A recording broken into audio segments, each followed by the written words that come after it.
Thank you to Greg, who's out there doing the piping, doodle sack.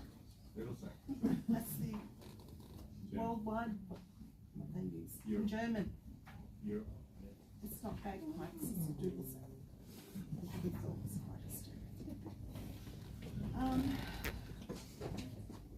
Thank you, Greg. As you know, Anzac Day was always a very special day for Dad. It was something that he always honoured, and it was something that he grew up with always, with his own father being in both wars, and my dad being a military man as well. It was all really special. So that's why we chose today to honour him. Dad used to march in all the parades from right back from when he was a teenager up until he couldn't really, manage it anymore.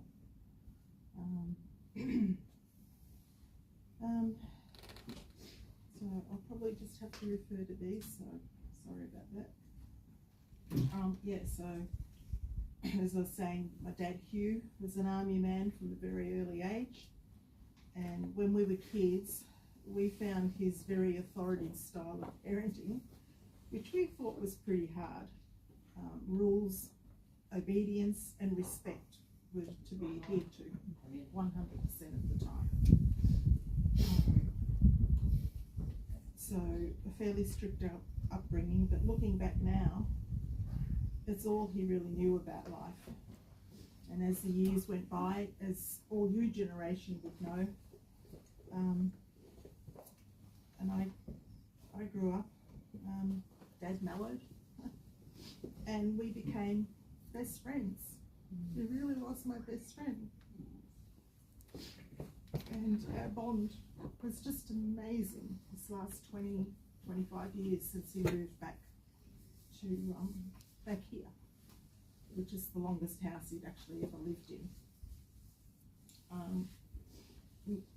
Dad was born and grew up in Moorabbin, and in his young years he almost died of polio, and his father Ivor was serving in the Second World War, so was not around for most of Dad's young life, from about 5 years old until he was about 12 or something, I think.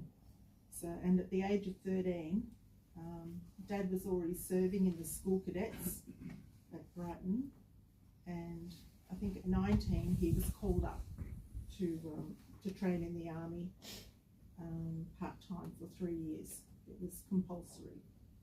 Back in those days, you got called up, you had to go and join the army.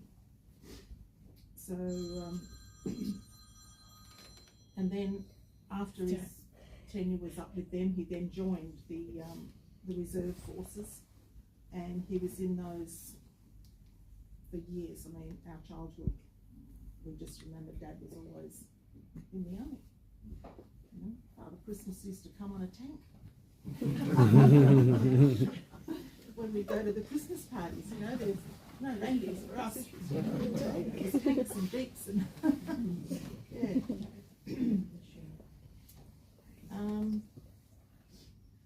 So he served for many years, and then later, when Graham was a young teenager, he also served in the Australian Air League with Graham.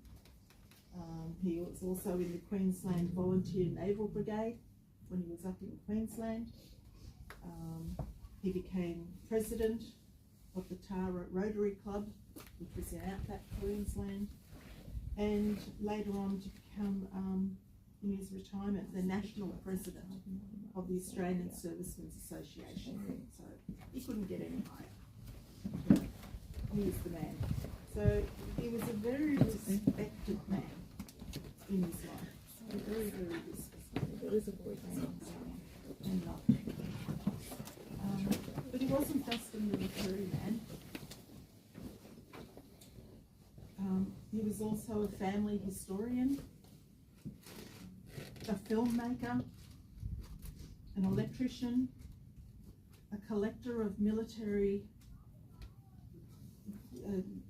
artifacts and stories and things, and he was actually an author.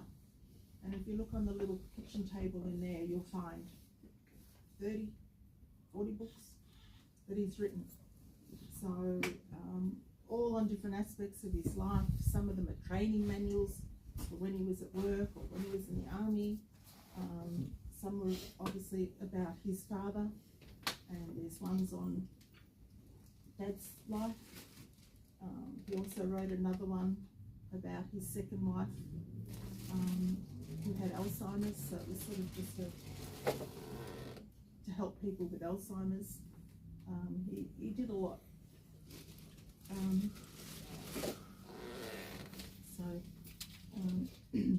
But Dad's life is not just what he did in life, but for who he was.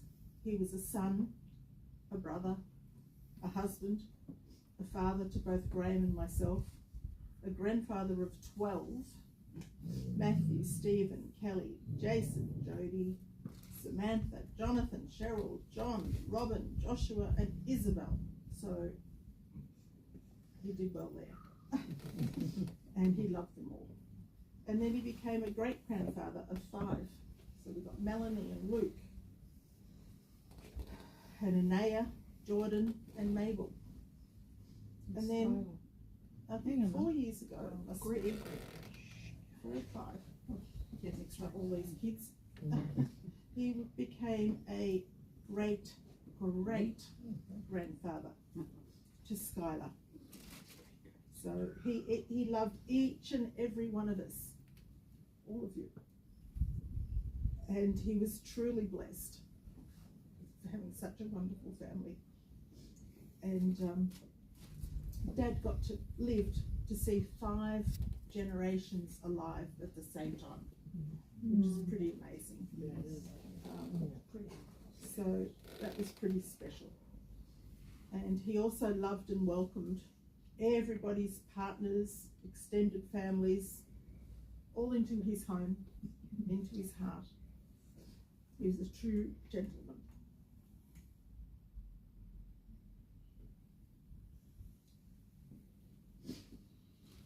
Thank you, Dad, for being an honourable man and for being a great role model for all your family. We're very blessed, and you'll be greatly missed. Rest in peace, Dad, I love you. Lest we forget. Thank you.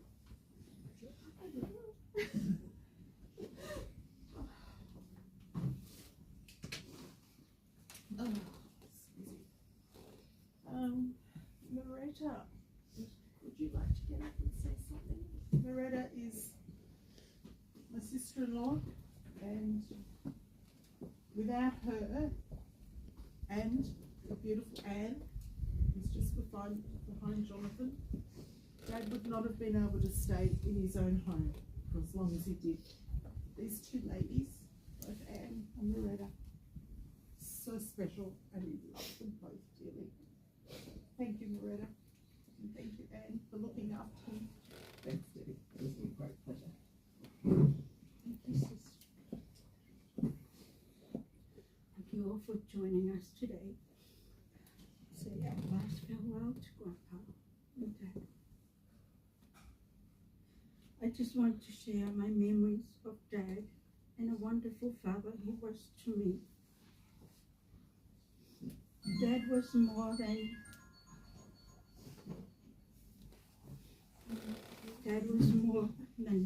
a dad to me. He was a part of me. We shared tears, laughter, and when my heart is broken, so was his.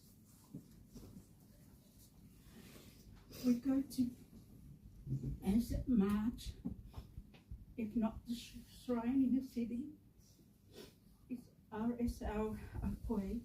We also go to Waverley's RSL when they have Christmas party or national lunches entertained with live music with his son, Graham. Dad also liked going to Pancake Parlour. That's his Oh, the Pancake He Parlour, also every liked going time. to visit his daughter Debbie and Joe up in Ballarat. We did a lot of things together. Dad's presence in my life was a gift and a bond that can never be broken, even now. I will forever be grateful for. He had a beautiful spirit and loving heart, and a way of making those around him feel seen and cared for. That's how I will always remember him. He loves his carer, and we always talk about her every time I see him. Thank you, Anne, for helping him and for everything you've done for Dad. He said you're a part of this family, so thank you. Dad, my heart is broken now, knowing that I cannot visit you or waiting for you to pick up the phone to hear your voice or ring to say I'm coming over for a visit, or hug me as soon as I step in the door where you're waiting for me. But I'm so grateful you got your wish. That is to go to bed, never wake up. You left this world peaceful and didn't suffer any pain. Thank you, Dad, for loving me as your little girl, as you always called. And thank you for loving my children as if they were your own grandchildren. You made me feel valued, special, and truly cared for. Dad, I miss everything. You, your voice, your love, your arms around me, your stories, even the ones you told me over and over again. I never minded, because every moment with you is special. You gave so much of yourself in the simplest way, and that makes me make you special to us here today. You always knew how to steady me when I felt like I was falling apart. I cherish every moment we shared, and my heart is longing for you. And a part of me will forever be your little girl. Rest peaceful till we meet again. My Dad, I love you. Thank you.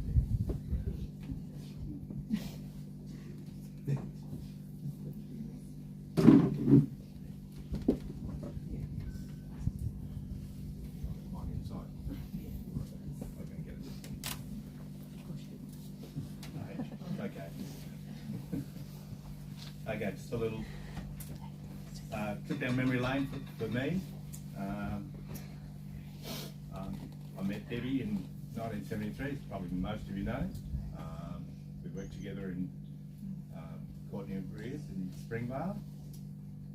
And then we can't remember the actual month when Deb said, oh, I'm not sure, was it 2 months, was it 3 months, 4 months?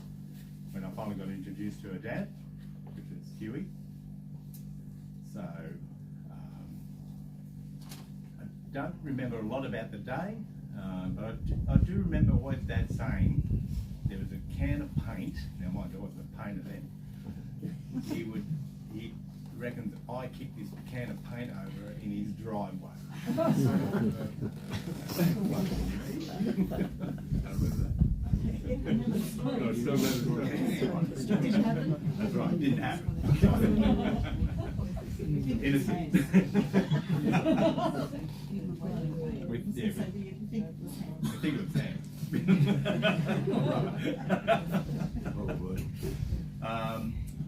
And then Dad ended up going to Darwin in 1976 and did a lot of work up there after the cyclone that went through, Cyclone Tracy. So we didn't actually spend a lot of time with Dad in Darwin.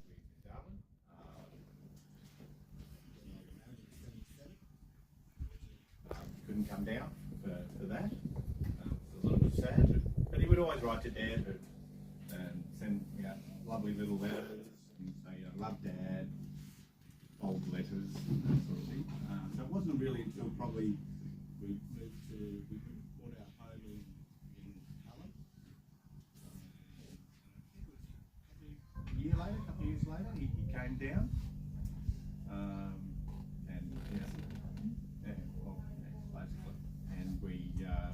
And we got on okay, so to speak. Always found him, okay,